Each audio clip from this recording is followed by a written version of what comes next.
pessoal, mais uma aula da quarentena. Então hoje a gente vai falar um pouquinho do reino Plantae, beleza? Essa primeira aula é uma aula introdutória, então eu quero que vocês saiam dessa pequena aula sabendo quais são os 4 grupos e as principais características. A maior parte das questões de prova que cobram mais de um grupo, vocês vão conseguir responder com a aula de hoje. Então, o comparativo básico vai estar aqui nesse vídeo, beleza? Então, vamos lá. Primeira coisa, quais são os 4 grupos? Então, vamos colocar por ordem. Se a gente tivesse na aula mesmo, eu esperaria vocês responderem, mas vamos colocar aqui. Então, o primeiro grupo é o grupo das briófitas, tá? Briófitas. Depois, a gente tem o grupo das pteridófitas, grupo das gimnospermas e grupo das angiospermas. Tá? Então, a primeira coisa é saber quais são os 4 grupos, lembrando que dentro do reino Plantae, a gente vai ter todos os indivíduos pluricelulares, então todos eles vão ter mais de uma célula, então são pluricelulares, e por via de regra, todos eles vão ser autótrofos e vão fazer fotossíntese. Por que frisando em via de regra? Porque é óbvio que a gente vai ter exceções, vão ter plantas que não vão ter clorofila e que, portanto, serão parasitas, mas elas são a exceção, tá? Por via de regra, todas são autótrofas e fazem fotossíntese. Beleza. Grupo das briófitas, vocês vão lembrar dos musgos. Grupo das pteridófitas, vocês podem lembrar das samambaias. Então, principal exemplo de cada um. Das gimnospermas, vocês podem lembrar dos pinheiros, ou aqui no Rio Grande do Sul, a gente gosta de lembrar da araucária. Não sei o que é araucária, professor. Araucária, árvore que produz o pinhão. E as angiospermas, qualquer planta que tenha flor. Qualquer uma. Se tiver aquela flor vistosa, aquela flor bonita, aquela flor colorida. E às vezes até umas florzinhas meio sem graça, como por exemplo a grama. A grama tem umas florzinhas meio sem graça, mas tem flor. Então aqui nas angiospermas vamos botar, por exemplo, uma laranjeira. Laranjeira. Produz flor e principalmente fruto, tá? Então a gente vai falar um pouquinho mais específico de cada um desses grupos em uma próxima aula. Agora, eu quero que vocês pausem o vídeo, tá? E anotem essa tabela. Ela já tá com as divisões, ó. Então aqui eu tenho os 4 grupos e eu tenho as características que a gente vai analisar. Aqui tá simplificado. Então, ó, dependência de água para reprodução. Presença ou ausência de vasos condutores. Presença ou ausência de semente e como ela vai estar presente, se ela vai estar exposta ou se ela vai estar protegida. Presença ou ausência de flor e como é a polinização. Essas são as características que a gente vai analisar, tá? Então, já está bem dividido pelas cores, vocês conseguem olhar aqui, certo? Então, eu quero que vocês façam essa tabela, porque o último slide dessa aula vai ser essa tabelinha completa. Se a gente tivesse em sala de aula, também eu estaria fazendo esse quadro no quadro e a gente completaria junto. Mas então, eu vou pontuar algumas partes mais importantes, exceto a questão da água, que eu já vou falar agora, mas nos outros slides a gente vai pontuar alguns desses outros pontos. E no final a gente vai ter esse quadrinho completo, tá? Então eu quero que vocês parem a aula e copiem esse quadro para lá no final vocês conseguirem completar ele, tá? Quanto à questão da água, algumas plantas vão depender dela para reprodução e outras não. Então, briófita e pteridófita são aquelas que dependem de água para reprodução e gimnosperma e angiosperma não dependem. Por que não dependem? porque aqui a gente vai ter o grão de pólen. Aqui a gente já vai falar em pólen, enquanto que na briófita e pteridófita, o gameta ele vai ser um gameta flagelado, chamado de anterozoide. Então, observem que a questão da água, ela vai depender do gameta masculino, tá? Então, depende sempre do gameta masculino.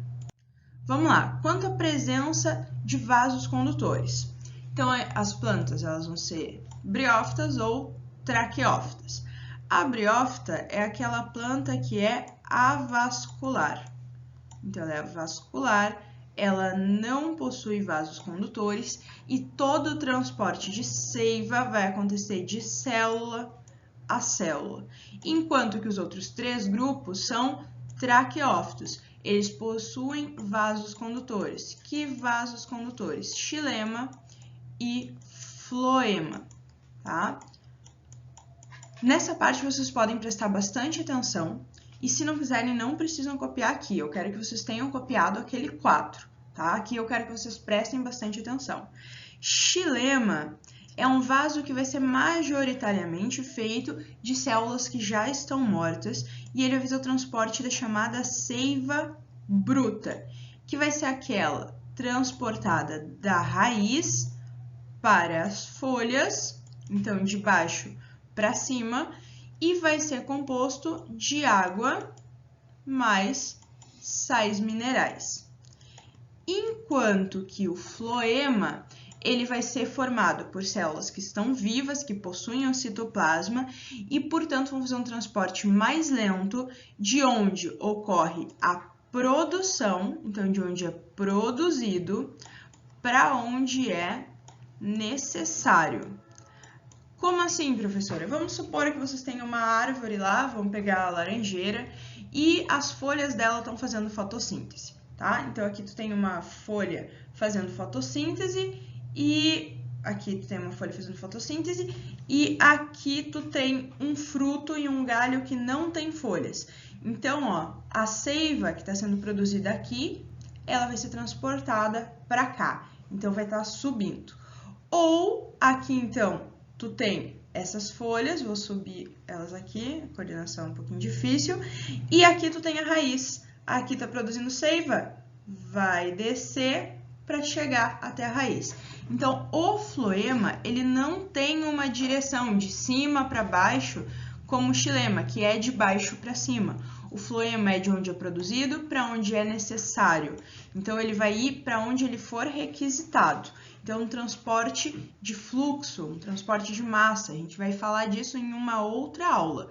Mas lembrar que o floema, então, é o transporte de seiva elaborada. Elaborada no sentido de que foi produzido pela planta, certo? Então, xilema, seiva bruta do solo, então água e sais minerais, para toda a planta, vai subir. Já o floema, de onde é produzido, para onde é necessário. E por que eu estou dizendo que isso vai variar? Porque a gente vai ter a produção da fotossíntese, que vai ser os carboidratos, por exemplo, que realmente eles vão ir da folha até a raiz, ou da folha até um fruto, que está para o lado, que está para cima, enfim. Mas a gente vai ter produção de hormônios também, que vão ir para várias partes da planta. Então, de onde é produzido, para onde é necessário. Tranquilão? Quanto à presença de sementes, a gente vai ter as criptógamas, que são aquelas que não produzem sementes, e as fanerógamas, que produzem semente. Criptógama, briófita e pteridófita. Fanerógama, gimnosperma e angiosperma. Então, plantas sem semente, cripto de escondido, porque a partezinha reprodutiva vai ser mais escondida, e fanerógama vai ter a produção de semente, vai ter a questão da proteção, beleza. E quanto à exposição, então, entre as que tem, entre as fanerógamas, que são gimnosperma e angiosperma, como vai estar exposta a semente? Gimno vem de nua, então, sementes nuas, sementes expostas. Anjo Lembrem de anjo da guarda. O anjo da guarda protege. Então, angiosperma, tu vai ter a proteção da semente, que vai estar protegida, no caso das angiospermas, pelo fruto. Então, o fruto é algo exclusivo das angiospermas, tá? Exclusivo delas. E agora, vamos preencher o quadro. Esse quadro, então, quanto à questão de água, briófita e pteridófita dependentes para reprodução. Por que elas são dependentes? Porque elas vão ter o anterozoide. Anterozoide é o gameta masculino que é flagelado. Então, esse gameta aqui, ele é flagelado, portanto, ele precisa de água para se locomover. Ele é dependente de água para reprodução, porque tu tem que ter um ambiente úmido e esse anterozoide tem que conseguir nadar de onde ele é produzido até a parte feminina, onde vai ocorrer a fecundação. Enquanto que gimnospermas e angiospermas, elas são independentes de água para reprodução, porque o gameta masculino é o grão de pólen. E o grão de pólen, ele vai ser levado. E aí, pelo que ele vai ser levado? Vamos ir para cá.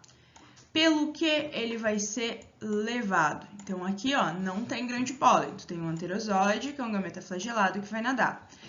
No caso das gimnospermas, e aí vocês anotem e vocês destaquem isso, ele vai ser levado de forma anemófila. Então, por anemofilia, anemófila. O que é polinização anemófila? É uma polinização feita pelo vento.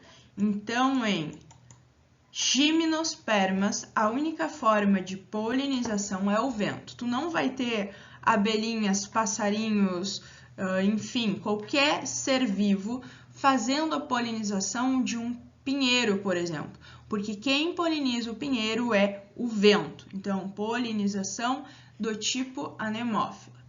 Enquanto que nas angiospermas as polinizações vão ocorrer da forma mais variada possível.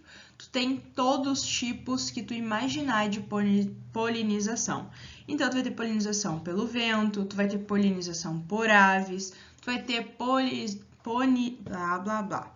polinização pelos insetos, então entomo de inseto, e aí vai variar. Tu vai ter por besouro, tu vai ter por borboleta, tu vai ter por abelha, mas o nome genérico entomofilia ou entomófila é porque vai ser uma polinização feita por insetos, por morcegos, por pessoas, pela água, tá? Então, hidrofilia ou hidrófila, tá? Então, a polinização nas angiospermas, ela é do tipo mais variado possível, acontece de quase todas as formas.